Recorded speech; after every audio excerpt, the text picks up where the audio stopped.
Hey, good morning, good afternoon.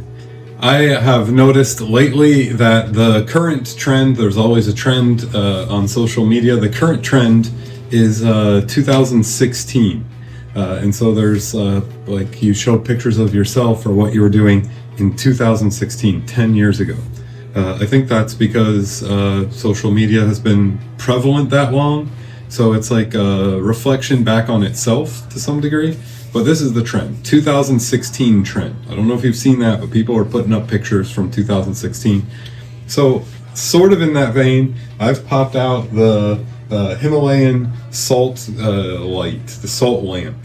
All right, these are these were a thing like 10 years ago. And I'm not even going to pretend to know that or try to tell you what the science of these things is,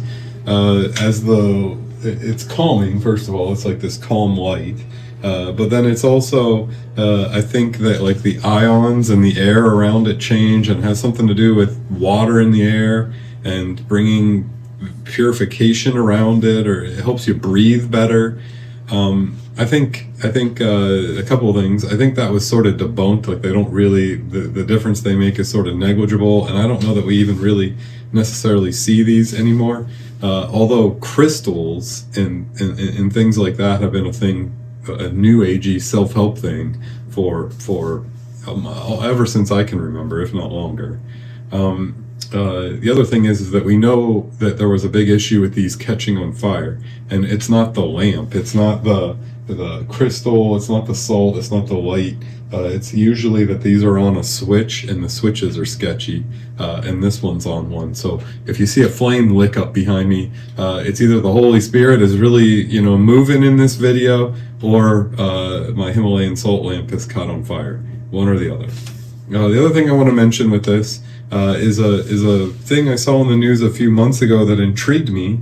Barely got any airplay because the things that intrigue me barely are ever talked about. Everything that's talked about is the stuff that I want to get away from.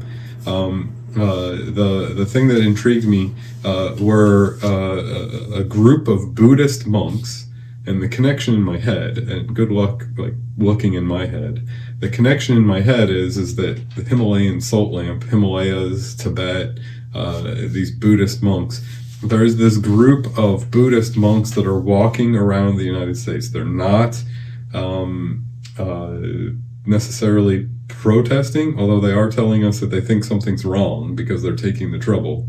They're not carrying signs or screaming. They just believe that there are some deep-seated, I'll call it Zen or spiritual issues, and that those are coming out in the way that we're treating each other. And that got my attention because on some levels I agree with what they're saying there.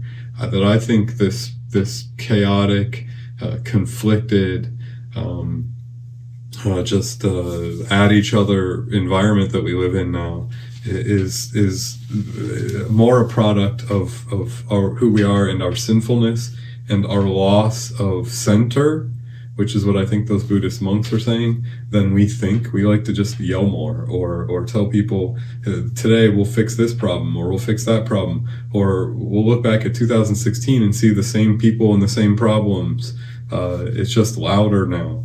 And so there are already some things for you to weigh, think about, pray about, and you can be like, I don't like Pastor John at all. I don't agree with what he's saying at all. Whatever. I was just going back to 2016 with my salt lamp. All right. So this is preparing for Sunday, Sunday, February 8th, 2026. This is the 5th week after Epiphany, year A. I appreciate that you would take the time to reflect on our relationship, our lives together, reflect on the world, reflect primarily on the text for this upcoming Sunday, which is Matthew 5:13 through 20, which means it follows concurrently on last week's. And that's fun because we can build up. I don't have to rehash everything because we can just sort of remember some things we talked about last week and then reflect on what this week does to build on that. Throughout the whole season of Lent, I'm going to diverge from the lectionary to stick with this 5th, 6th, 7th chapter of Matthew. And the text this week is Matthew 5:13 through 20. So if you want to read that, that's good. If you stop and read this, you'll see why I have a salt lamp. You'll see that right from the text. You'll say, oh, I know this text. You've heard this. This is quoted or talked about. It's actually where the theme for Lent comes from, even though we're reading it now. But because it's in the same sermon, it's sort of all mushed together. I'll give a little bit of the context. So this reminds us a little bit of what I talked about last week. Talks about the Gospel of Matthew more as a whole, and then I'll get into the text itself for a little bit. The first thing I want to remind you, I talked about this last week. There are 5 discourses in the Gospel of Matthew. So Matthew is built around Jesus teaching, Jesus building up the church, building up a community of people, and the sayings and the things Jesus does are formatted into 5 discourses. There's lots of theories on whether that's meant to be like the new first 5 books, 5 is a big scriptural thing for people of Hebrew descent, because the first 5 books of the Old Testament are really important to them. They're the Torah, the Pentateuch, is the Bible, but they're the Torah. The first 5 books of the Bible are really important. And so is Matthew trying to sort of put Jesus into that tradition and by giving 5 speeches, or did he just like the number 5 or what? I don't know. So there's 5 discourses in Matthew throughout this time of the year and all of Lent, because I'm changing over the lectionary. We're going to stick in the first discourse. So all the content for now and weeks ahead are all in one sermon, the Sermon on the Mount, probably the most famous of the 5 discourses. I also want to say the easiest of the 5 discourses. It's a separate book, but I've often recommended Robert Farrar Capon's Parables series. He has 3 books about the parables. It's Parables of Grace, Kingdom, and Judgment. And his point there is along the lines of John the Baptist's life, Jesus amps up what he says. So remember, it was a John the Baptist incident that caused Matthew to, that was the framework for leading into Jesus' withdrawals, and then he goes with the crowds and starts the Sermon on the Mount. John the Baptist are these trigger moments.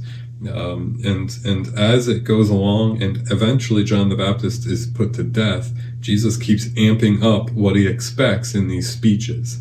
So this is the first one, and it's the easiest, which doesn't mean it's easy. It means it's the easiest. They only get more complicated or more demanding as they go. All right. The other thing I want to make sure I hit on is, to me, Matthew is the church gospel. It's the community gospel. It is super important, and I'm going to talk about this when I get into the text. I'm going to reference this again, that we're not talking about individualism here. I think one of the greatest biblical errors that's made when we interpret the Bible is we often read biblical text as individual text, that they mean something to us, that it tells us what to do, and it means something else for other people. It is super important in Matthew that these discourses are the gathering of believers. He calls the disciples and then gives them these trainings, these discourses that is supposed to build them up into who they're supposed to be. It's communal. It's really, really important. I'm going to talk about this a few times this morning, that we don't view this as individual, but we see this as communal the way that it's meant. Jesus only says the word church twice in all the Gospels. They're both in Matthew. Matthew seems to be like didactic, like teaching, and it's teaching groups. So when we gather for worship on Sunday, we're going to gather together and be a group, the church. And we're with the future church, the past church, the current church. We're the church. And that's the group that's being addressed by the text. When we read it out loud, it's for us. It's for the church. And so it's super important that you basically always interpret Matthew as corporate, not individual. I'm going to talk more about that in a few minutes, and I'm going to point out why that's from this text. But just remember here, corporate, not individual. that moves against our American impulse to think that this is talking like this is for me, it's devotional, it's for me. No, it's corporate, it's for worship, it's for the people of God, not the person of God. All right, I need to stop harping on that, but that is that's an important piece to all of Matthew, especially this one. All right, so a little bit of context here. Verse 12 was the end of last week's reading that we read for preparing, and we read it for worship on Sunday. That one talks about, blessed are you when you are persecuted and reviled. I said this in preparing. I'm going to say it again. And then this is why I'm stacking these texts, so that we can keep wrestling with it. Persecution and being reviled. Jesus is saying, blessed are you. You're on the right path when you're pulled out of who you were and made into something that makes other people say, oh, I don't know how I feel that you're changing in front of me. This is not the same as fighting. It's not saying blessed are you when you're yelling at the other party. It says blessed are you when you are persecuted and reviled. I would claim that the persecution and the being reviled would come from both parties if you're doing it right. And that's an important American thing.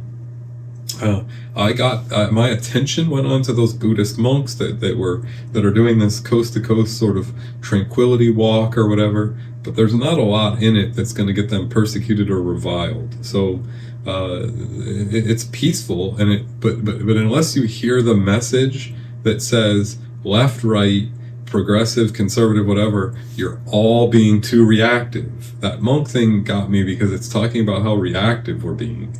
And unless you hear that it's a statement about both sides, then you start to, it should offend. I always say the gospel should offend you a little bit. The monks don't do a great job. It's hard. They're not saying or doing much that's offensive. So the gospel should offend you. It's Jesus attacking your sinfulness. Remember, the law goes after the disease, and that's part of who Jesus is.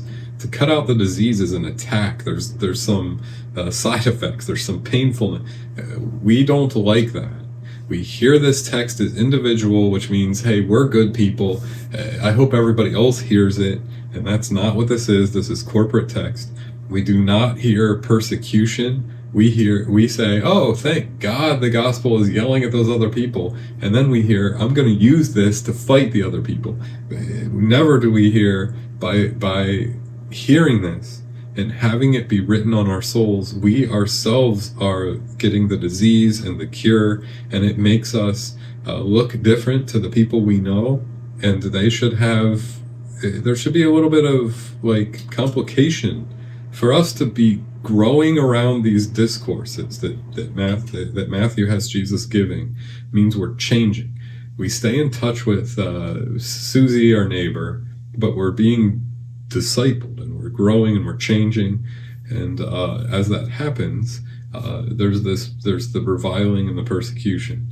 That does not mean we're just picking one party and fighting our neighbor. It means that we're standing up for something like Gandhi and Martin Luther King Jr. did this whole non-violent thing that was still active, but stood up for the gospel, for care of self and of neighbor, care of the downtrodden, the poor, the ill.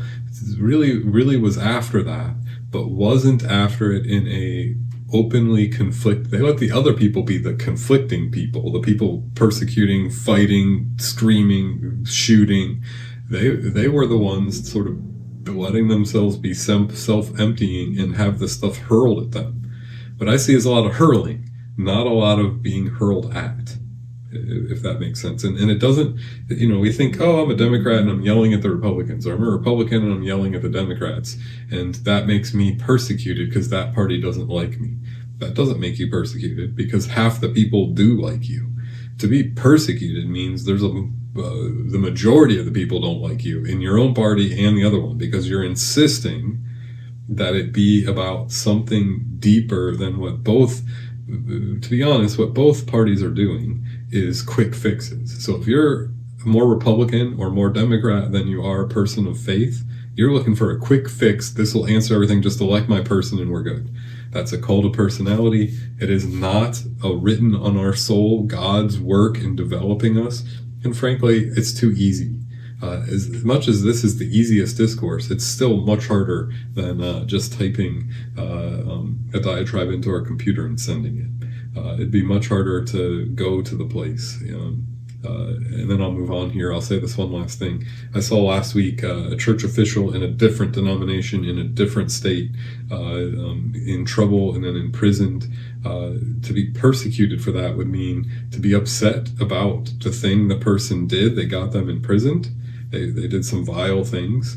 To be upset about those, but then also to be so called into it that you visit the person in prison for their own well-being and you try to proclaim the gospel to them. That's going to get you persecuted, that you want to sit with the guy who everybody wants to revile, right?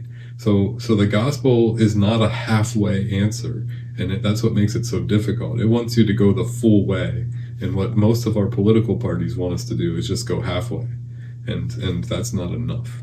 And that is really the backdrop of this text.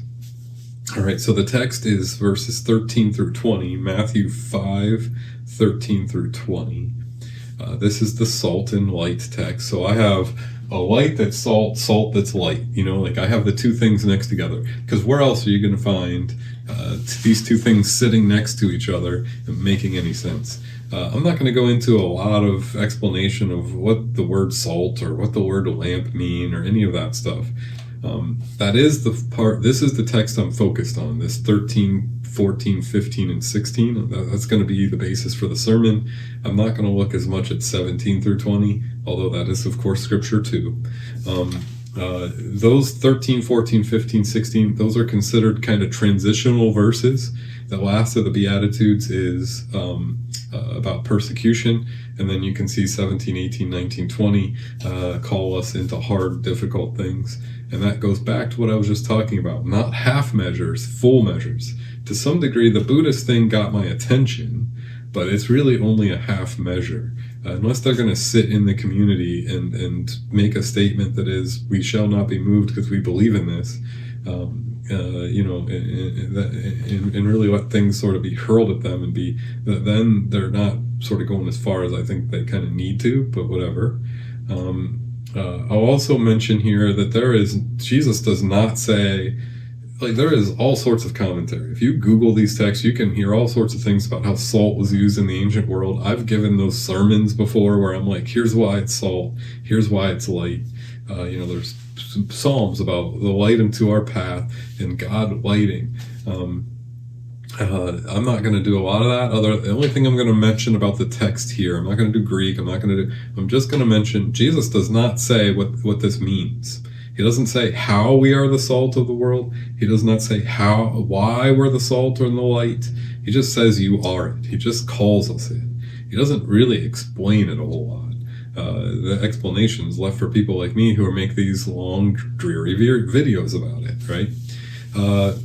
Sunday's sermon is going to be based on this. I think I'll have the lamp out, and I think Sunday's sermon is just a warning. It's going to be sort of lyrical, a little bit more story, which isn't everybody's favorite method it's sort of an analogy I'm going to kind of work with.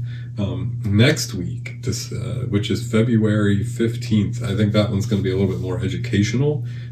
So last week's, I would say, was educational. It was about Lutheran theology, law, gospel.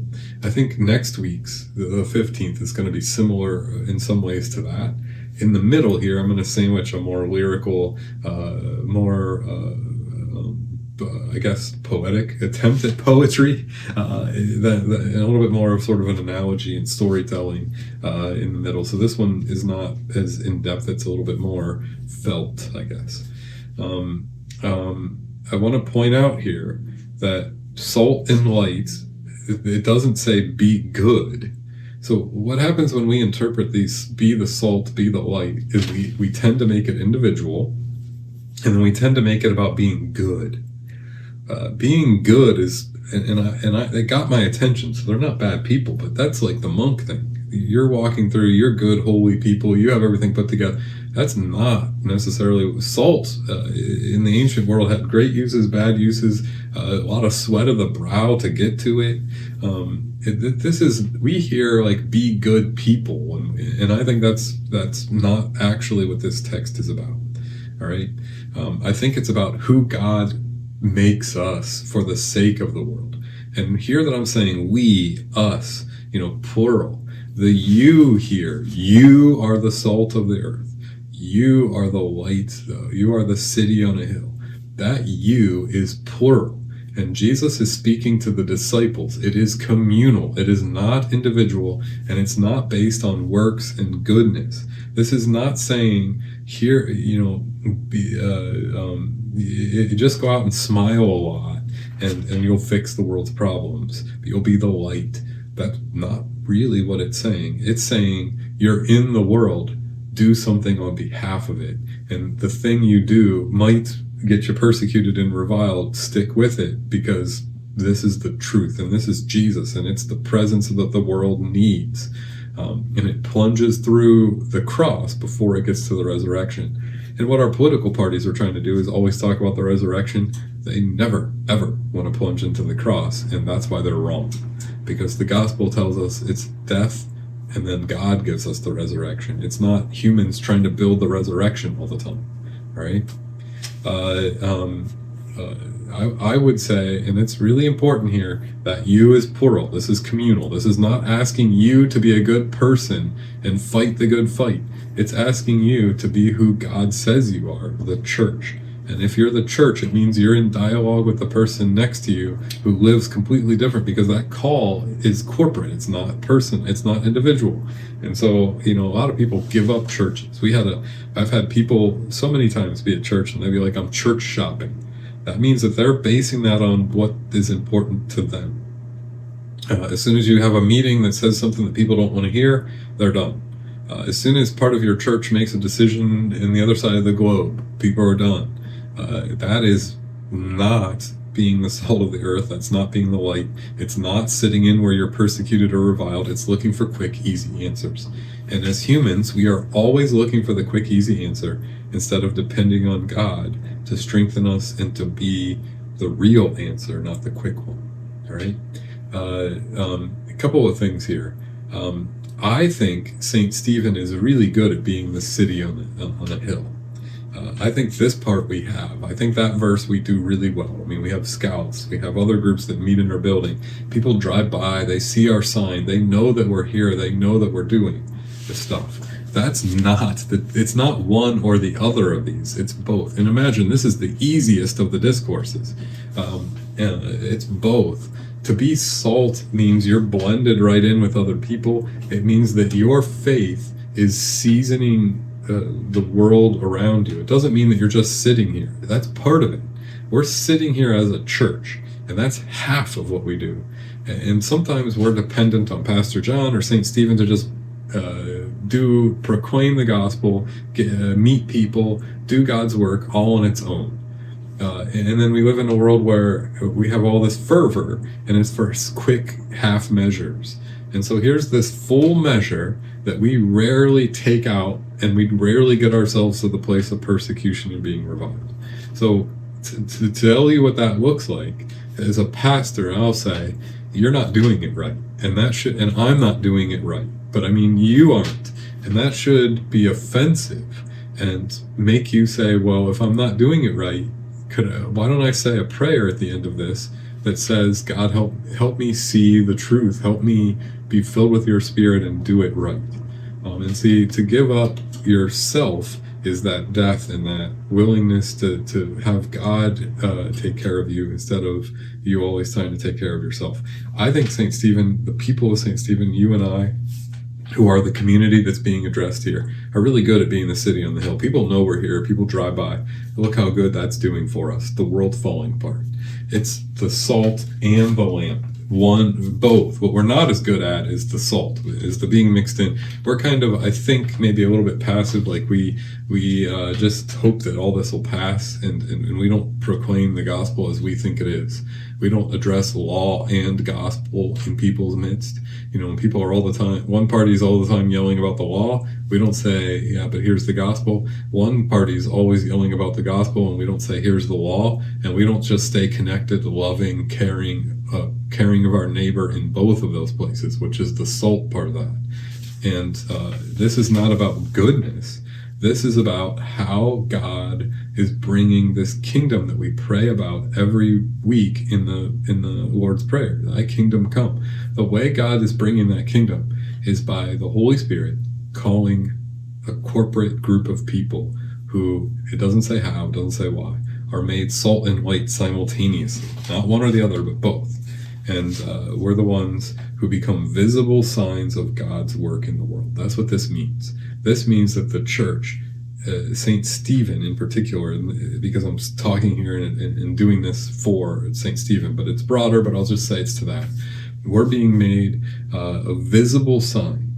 God called us in Christ Jesus and paid attention to us and loves us and comes to us for a reason. And that is to turn us into a visible sign. And what gets difficult is we're often quick, not the full thing. We're often not the full measure. We just want to yell like we're more a Republican or a Democrat than we are a person of faith, and we wonder why the world looks like this. As people of faith, we're often more a city on a hill, like I hope we turn on our light and people will come, than we are salt, like emptying ourselves and mixing in with people even if they persecute and revile us. You can see in 17, 18, and 19 that it makes that in 20. It reconnects. These are just transitional verses to the harder ideas. I would say ultimately you are called in whatever family, neighborhood, clubs, groups that you're in to go the whole way. If they say stuff that you don't like, the whole way means still having the lunch there. Still knowing that the gospel is Christ emptying himself for us, that we become people who prayerfully try to empty ourselves for others. So if what you're hearing is not self-emptying, you know it's wrong. If it's not offensive or challenging people to grow, then you know it's wrong. All this is from Matthew, where Jesus is calling the disciples, challenging them to grow, challenging them to be the salt of the earth. And so that's what the text is about this week. The sermon's kind of more lyrical. It's kind of a poem to what it looks like to being the salt. And so that's what we have here. It's me harping on again about the gospel and then what it means to be the salt, the light. This is something Jesus makes us in our baptism together, the church. We're not doing this alone, but that it goes the whole way. It's not a quick answer, which means we got a lot to do here because we keep being waylaid into the reaction, into the quick answer, and seldom are doing the care, the time with. Of course, people are sinful. That's clear. Are we still sitting with them so that the salt that God makes us, God does all the work of making us the salt. Is it spicing up or imbuing other people's lives, or are we just yelling and quitting? Right? So we should hear a challenge in this. This is not about being good. This is about God doing God's work. And this is not about you on your own. You don't do this on your own.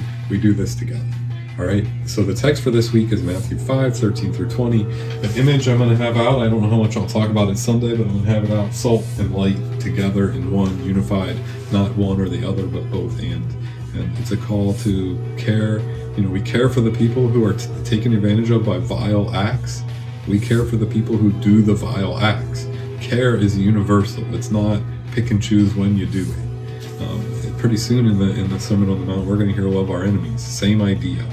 We got to stop picking and choosing when care trumps. Care wins. Care is the thing we're called to be a part of. That's the saltiness. And we got to quit giving up on it so easy, all right? For ourselves, we need to be cared for and partake in caring for others, going the whole way and not just halfway. Being salt and light, not light and or salt. All right? So hopefully you hear some things in that. Hopefully you see where what I'm saying connects to the text. That's the important work of preparing for Sunday. Not that I want you to see that this is connecting to the text, not me just prattling on and on. So please look for what I'm talking about in the text itself, all right? And then we'll join together this upcoming Sunday, which is February 8th, 2026, Super Bowl Sunday. We'll sort of celebrate the Super Bowl. We'll sort of be tell some stories, but hopefully I hope it connects us to this deeper challenge to be what God says we are. All right, thank you. I hope you look at Matthew 5, and I hope you stay warm. I hope you stay safe, and I'm looking forward to seeing you soon.